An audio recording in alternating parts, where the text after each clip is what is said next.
Welcome back to Anime Max Podcast. We are going to do 14th R&D for Kabukichou Sherlock. Yes. This episode is called Take Back Your Melon Heart.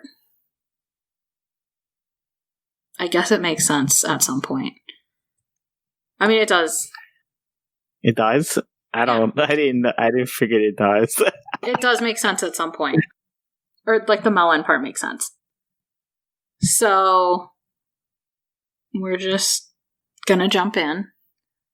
Yes. So, it starts with Watson trying to talk to Kyogoku through his door. He's still at the detective house. And Watson ends up busting into Kyogoku's room because he hears Kyogoku seemingly, like, talking to someone. And Kyogoku is just having like full mental breakdown. He's like a beard he's like rocking a beard. It's not like a good beard though. He's like rocking like a patchy beard. He is depressing. Yeah, he is super skinny. His like cheeks are super sunken in. He has bags under his eyes. And he's just like staring at like I think his TV. And then he runs out of his room, like not wearing pants, waving around a wooden practice sword. He like starts running down the hallway, and then Sherlock hits him with like a mop. But it looks like it's done in the style of like, I don't even know what to call it. It's like samurai fight animes, like Kenshin. And then Kyogoku falls down. I did like that scene where Sherlock just... Oh yeah, just hits him with a mop.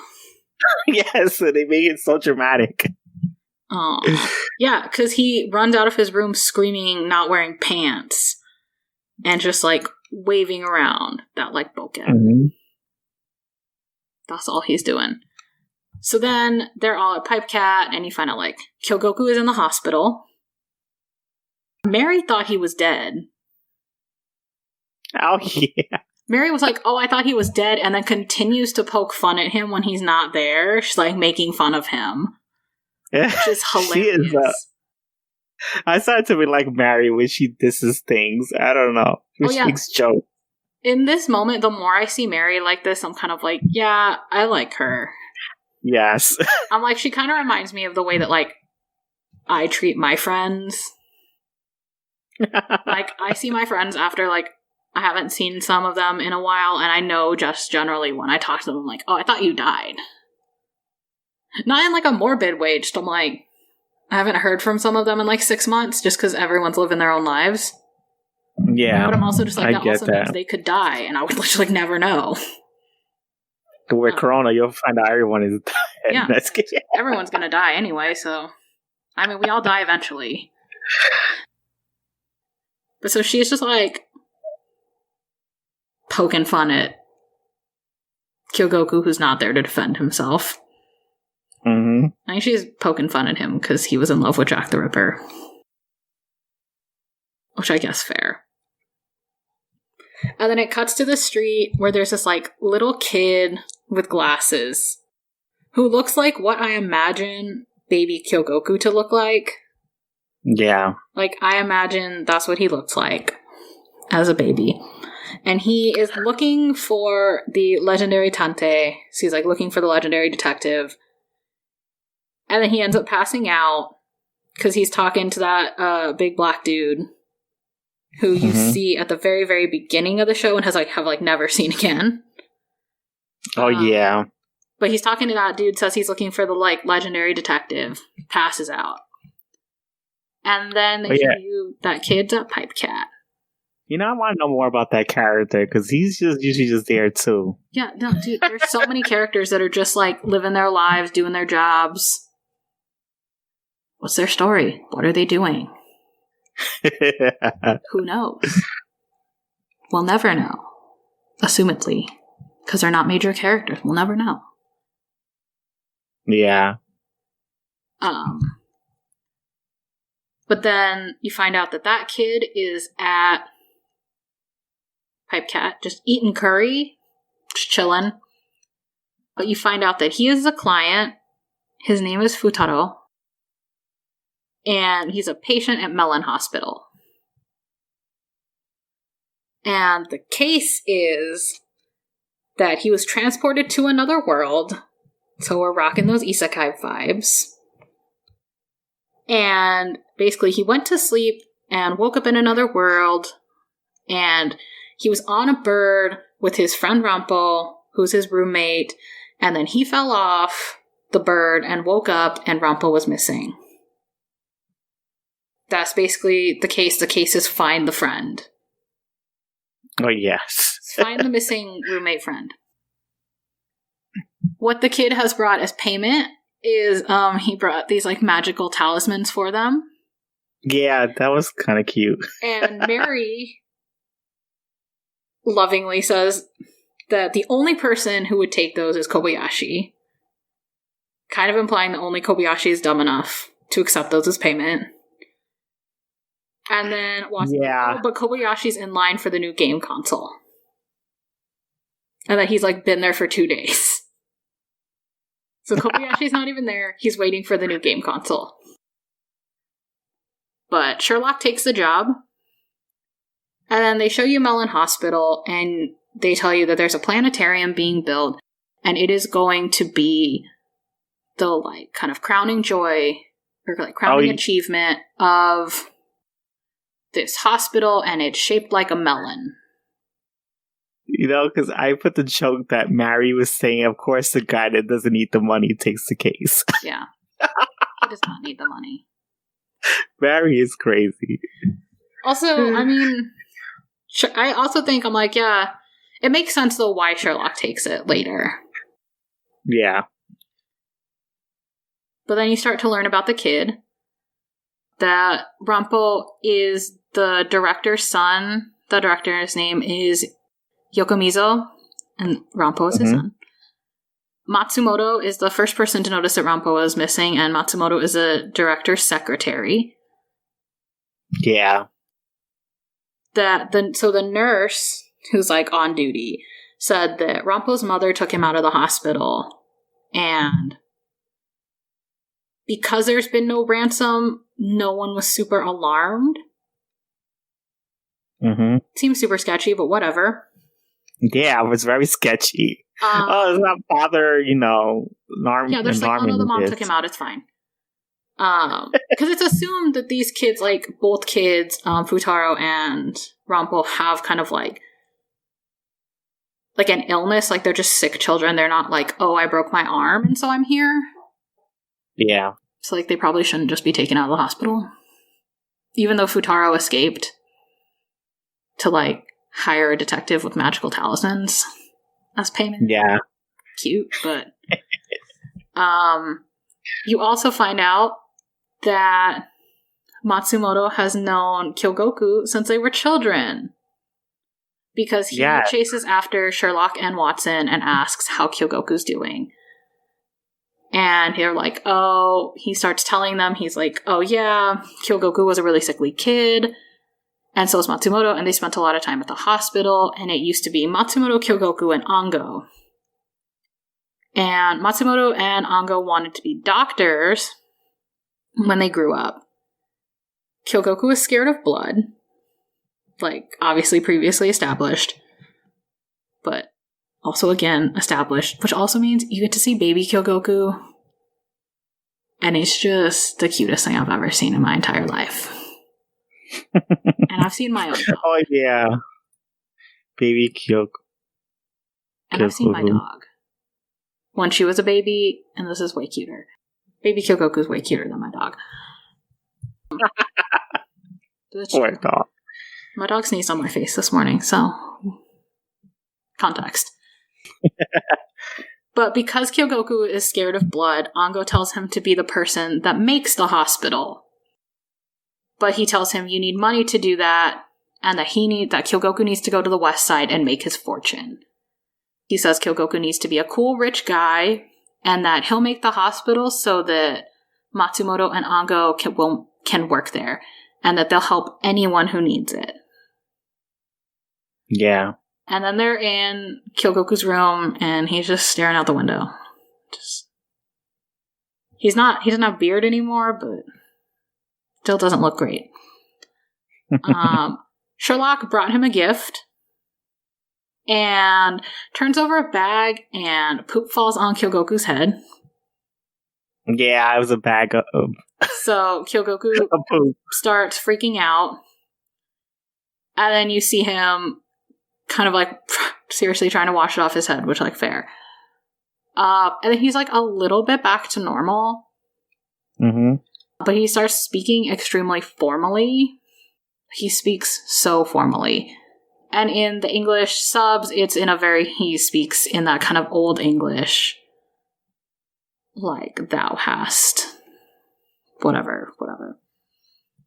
Yeah. Form, which is super weird. And so Matsumoto ends up hiring Kyogoku to work on the case because he tells him that Ranpo has the same disease that Ango had.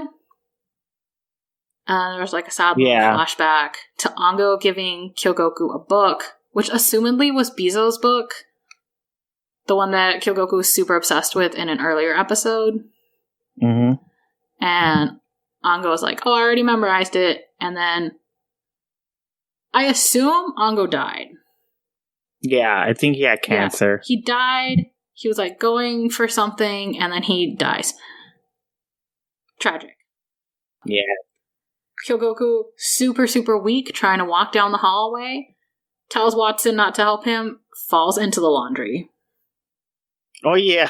That was funny. He's just there as Watson is helping Kyogoku walk back to his room. You see that Sherlock is playing with the new game console, and he's kind of taking it from children. Yes. It's like a VR. Typical Sherlock. Yeah. It's like VR headset. Super cool. It's a VR console. Like a Gundam. A little bit. And it's like very blockish design. But then they're like investigating Futaro and Ango's room. And Kyogoku notices like there's a bunch of letters from the mom and that one of them is missing. And Sherlock is like poking at the ceiling like a weirdo. Yeah. And then Kyogoku hath solved that mystery. So the entire thing is, and they start following Matsumoto. And you see Matsumoto getting a paper from the director. He's like getting a piece of paper from him, and he is the kid. Because you can hear the kid being like, oh, you told me you'd take me to go see my mom. There's a whole thing. And then you find out, though, that Matsumoto rewrote the mom's letter. And that to trick Futaro, he had the game headset on. That's what made him think he was in another world. Yes. And then, what's his face? Seducing. Matsumoto takes Ranpo to the top of the melon. I don't know how else to word it. To the top of the planetarium that looks like a melon. I just called it a planetarium. I didn't call it a melon. Planetarium, but it looks like a melon. Now I understand why is it called Melon Heart. Yeah, it's like modeled to look like a melon. Now it all makes sense. See, that's why I should have seen the episodes again. Yeah. So you find out, in the dramatic reveal, that Matsumoto is the director's son, and that the director hired him out of pity. And the director wants Ranpo to take over the hospital. And because of that, Ranpo has had really good schooling and kind of like all of the advantages of life and money, whereas Matsumoto and his mom didn't get anything from Yokomizo when he was growing up. So he's just like super envious of this.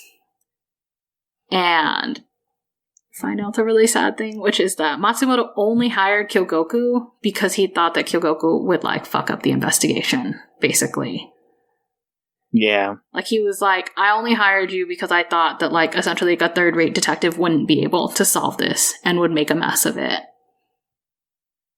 So Kyogoku rushes him with a pipe, which also, zero clue where he got that pipe. But cool.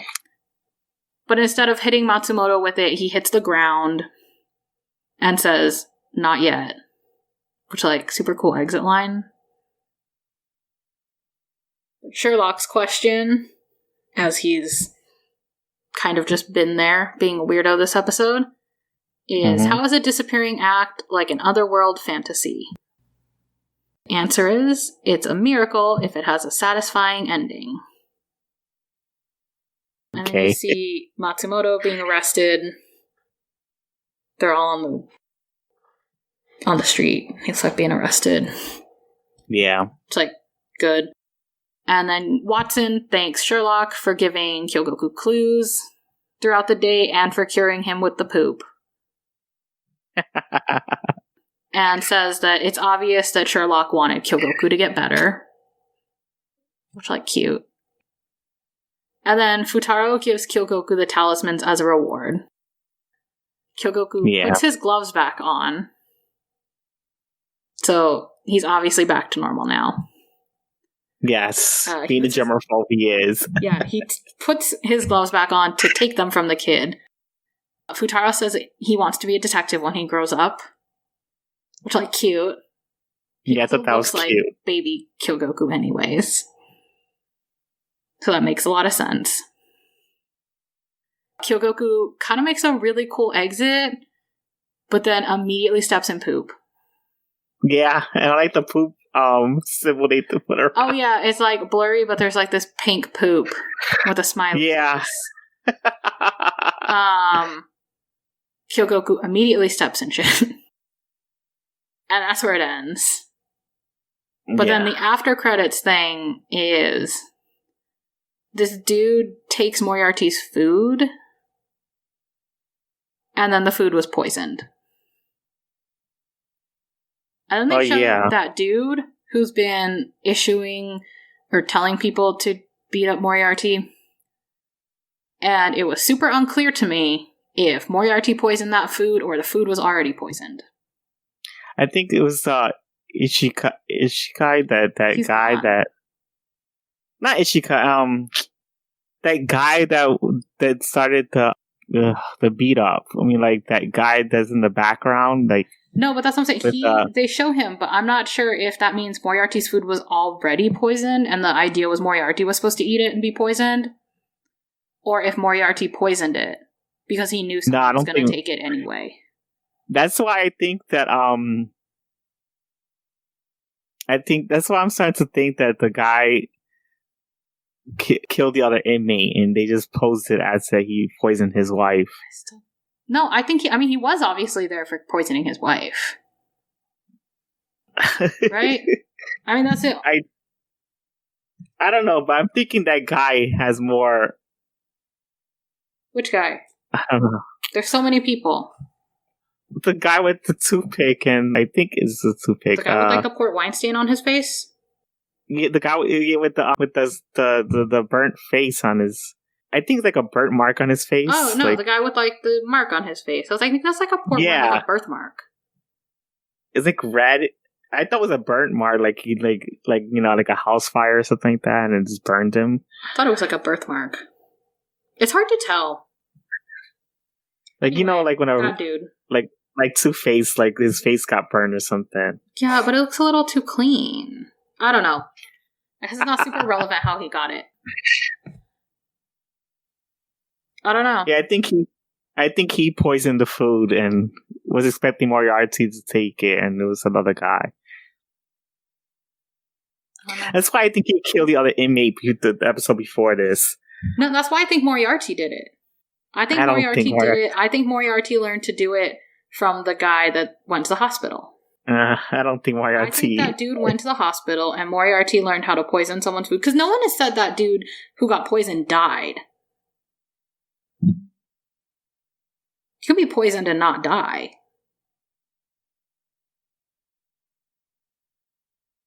Well, I don't know. They say he died. I mean, he dies because they had the white bubbles on his throat, and they decided to take him away. Because I'm looking at the episode now. I can't pull stuff up at all. Because that guy actually faints, and he has like his eyes is white, and doesn't mean he's dead. He has like though. I don't know. They usually do that thing. I think I've seen that before. I feel know. Like I see that sometimes when people just pass out. It depends. I don't know. I was thinking the guy died. I don't know. But you could be right. It could be just knocked out and they try to take him to the hospital or something.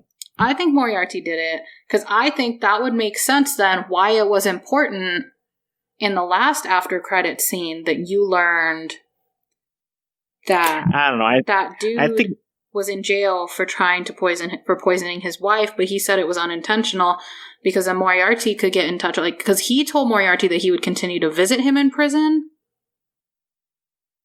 once he got out, because that dude was getting out in a week. And so it was like, he said that he would continue to visit Moriarty. So it makes sense that, like, Moriarty learned from that guy kind of like what he did on accident that poisoned his wife, and then do that and poison someone to keep people from, like, taking your food. I don't know. I think he's being set up. I think he did it. I want him to just kind of be a little murderer. No. I want him to be a murderer. I'm about it. I need this show to get more murder in it. No one has died in a really long time. Because remember, he wasn't Jack the Ripper. No, but that doesn't mean that he can't. I mean, he murdered Jack the Ripper. I know, but I don't think he becomes a murderer. Again, we don't know if that dude died. That dude could be alive. And then he's we'll not find a murderer. out. He was just poisoned. I mean, he's not a murderer, but he's capable of murder. Everyone is capable of murder. Yeah. I did like this episode, though. I did like the Sherlock episode too, the other one, but yeah. I like this one better. Yeah, this one was better. Because we're getting back to solving cases. Like, actually, also, Kyogoku's coming back. Mm-hmm. This means he's, like, full coming back, and I'm about him coming back. And being, like, a functional person again. You notice I didn't do my score for the other episode. Is there a score? It's me. It's me that does scores. I know, but is there a score? Like, I don't know. It's hard, too, because I'm like, there's not really, like, a lot to talk about in this episode. Because, like, it was so just like, here's a crime, let's solve it, but also let's, like, bring Kyogoku back. I did like that I don't know, but I did like the kid's story and how you find out that he was very similar to the character that Kyogoku knew as a kid, that he maybe has cancer. I don't know. Oh, wait, so you like Rampo? The kid? No, I like the other kid. Or Ango? No, Ango, the other. No, I saw the kid who mentioned the case. Oh, I forgot his name. Oh, Futaro, yeah. There's so many kids in this, and then everyone was a kid in a flashback. There's so many people in this. Yeah, he's adorable. Yeah. I know he wants to be a detective. Like Kyogoku. Which, like, cute. And what else is there? I guess I'm like, there's like not... I feel like there's not that much to this episode. Because, like, I did like that they show you Kyogoku just, like, full breakdown. Because he's, like, worse than you saw him last time when he was, like, in a breakdown. When he was just sitting under the covers like a weirdo. Mm-hmm. He's, like, significantly worse now because he's, like, talking to himself. It's, like, obvious he hasn't eaten. He's obviously losing his mind. Oh, this episode kind of reminds me of that No Guns Life episode we didn't like. About... Because it's the guy he hires Kyogoku to solve the case. It kind of reminds me of that episode where the butler hires. Oh, the ghost one? Friend.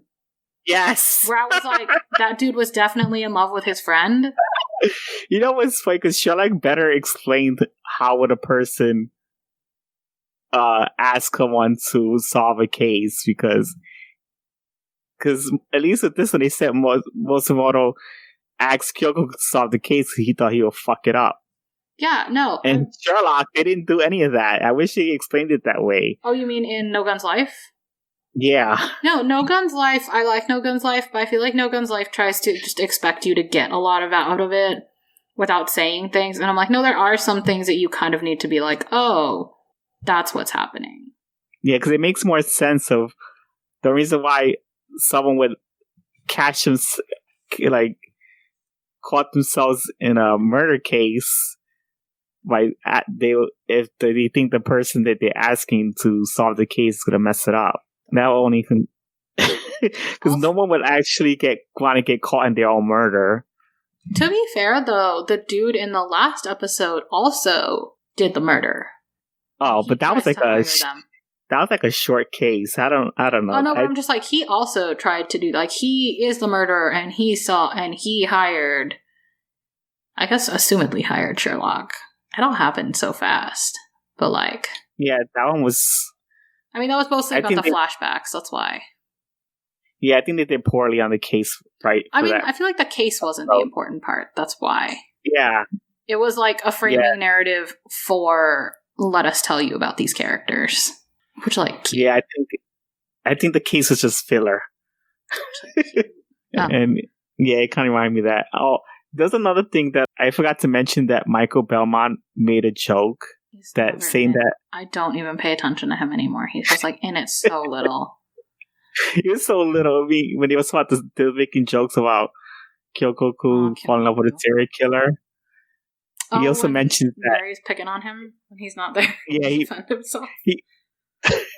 Belman mentions that the serial killer was also a man, and everyone agreed. He's like, oh yeah, because that was it. Yeah, because Mary's like, oh, he fell in love with a serial killer, and then Michael's like, oh yeah, a serial killer was also a man. I think that's the last insult too. Because like that was it. It was just, oh yeah, it was also a dude. Yeah, so, everyone like, just put that in context. Because I think they're also gonna like, Kyogoku is stupid. Poor Kyogoku. Aww. But he's also a sweet guy. Kyogoku. He's my favorite. Oh my god. He will always be my favorite in this show. Yes, I know. He will always be your favorite. Always be my favorite. I mean, I also really like Sherlock, but he will always... Kyogoku...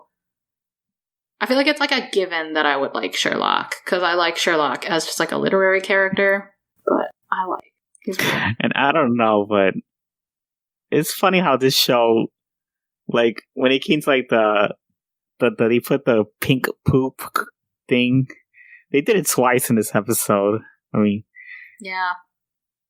The poop face. It reminds me of the green triangle when Sherlock was naked in the past episodes. Oh, Sherlock. Or when Watson jumped into the pool.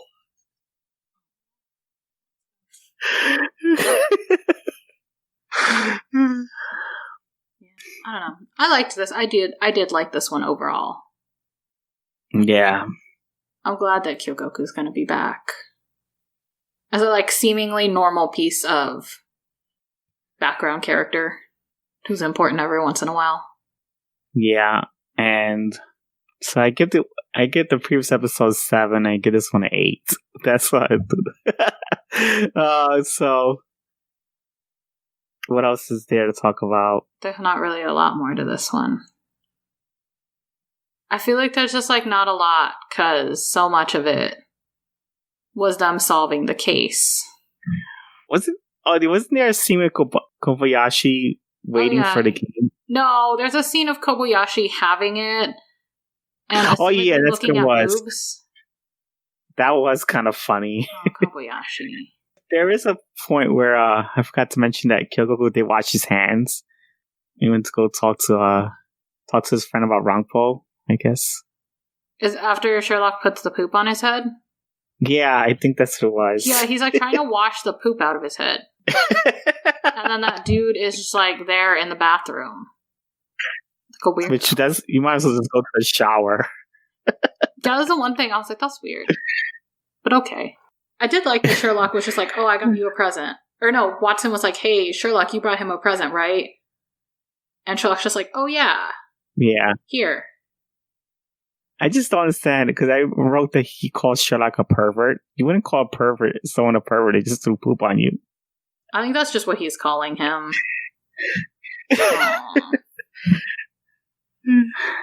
Yeah, and I don't know, but when the kid went to the VR world, it made me think of Sword Art Online or Long Horizon. I know. I don't like that anime either. I haven't gone back to it. It's not even the show I hate, because I like Gun Gale. I think I have one of the games for it. No, I have Fatal Bullet. It's like not a bad game. Oh yeah, the game, it looks kind of fun. Things of like, I don't know why. I can't pin why I don't.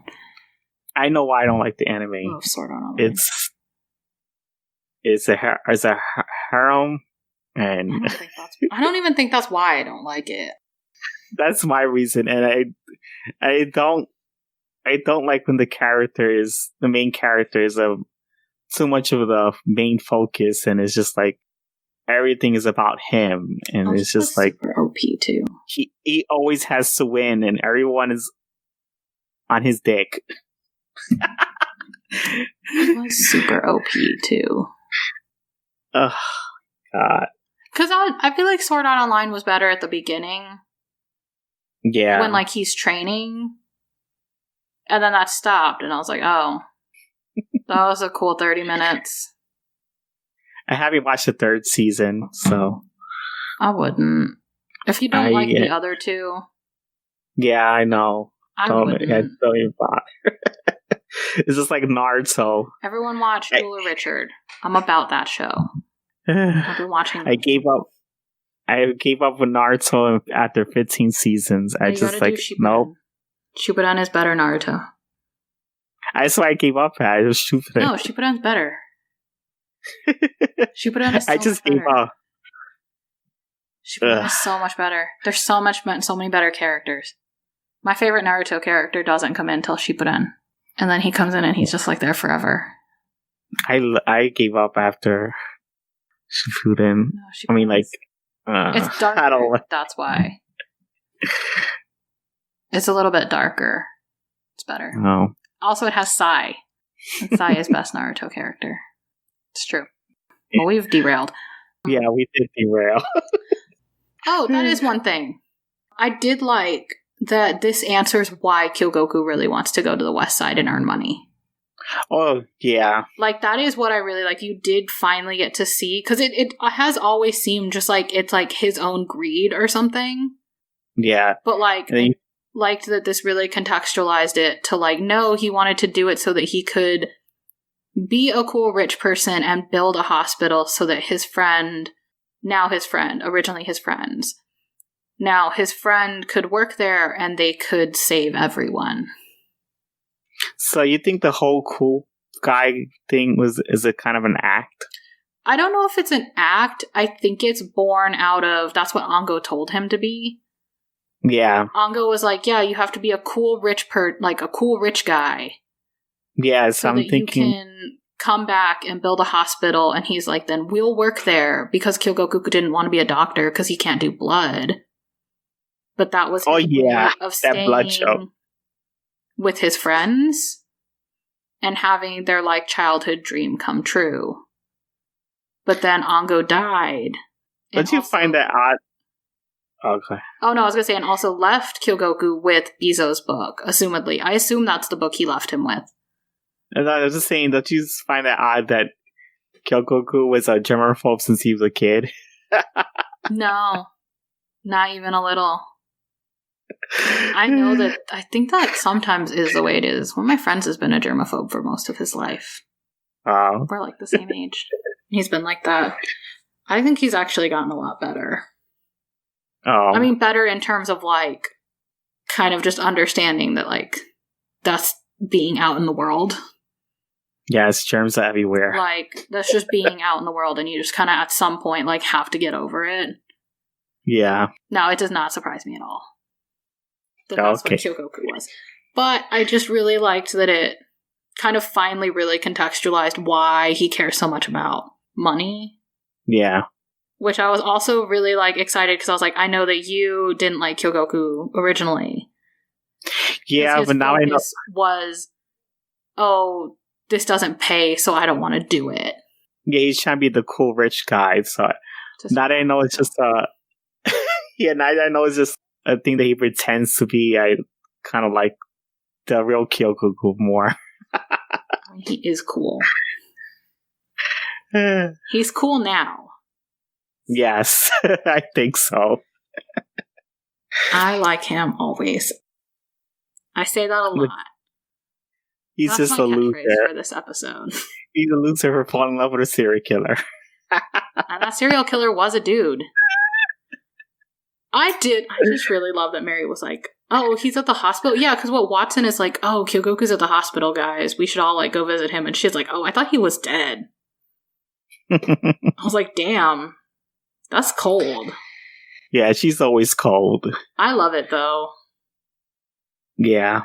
I love that she is the one that's doing it. That's not like Lucy. It's like her. Yeah. Also, that kid called Lucy Sir. That was the other small thing that I thought was funny. Oh, yeah. Is he was called her Sir, and then she was like, oh no, it's ma'am. Yeah. I think the kid thought it was a boy. Yeah, and then Sherlock was like, I'll take the case.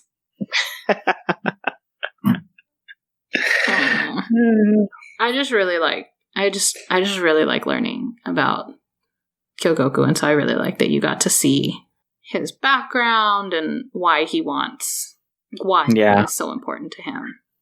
Because I was kind of worried that we would never learn why it was so important to him, and that we would just be left with the just kind of like, oh, he's greedy. Yeah. Or something. But because I was also like, if you're that greedy, there seems to be better ways to leave. Yeah, and this is the episode. I think I remember this was the episode that made me like Kyogoku, because I didn't like him before.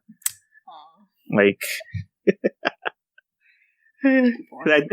I did remember I watched these episodes with. I think this is where you got to, right? Yeah, because this is what was out at that time. This is where I stopped. Yeah, I think this is what was out at that time when we were catching up. Oh, Kyogoku. We've learned so much about him.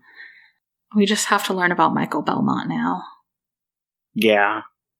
Well, thank you so much for listening to the 4th R&D of Kabukichou Sherlock.